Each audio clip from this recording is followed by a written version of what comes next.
vrtiću koji je više od ustanove. On je dom djetinjstva, svetionik odrastanja i čuvar vrijednosti koje traju decenijama.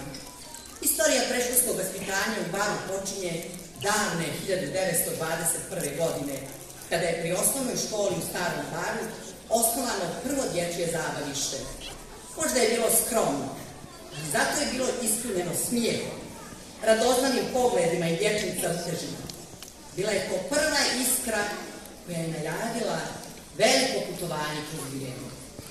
Tokom narednih godina, uprkos izazovima i teškim vremenima, zabavišta su, ničući kao maskine u kršu, čuvala toplinu i smisao zajedništva.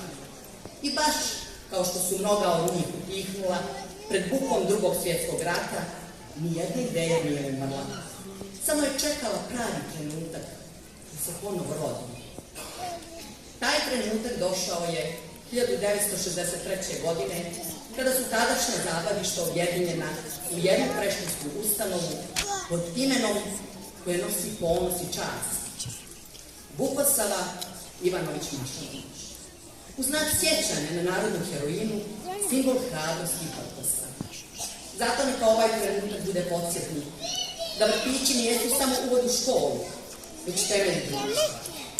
I da zahvaljujući viziji onih koji su počeli 1921. i oni koji su nastavili 1963. danas možemo sa ponosom reći: Bar ima svoju kuću djetinjstva i ona traje.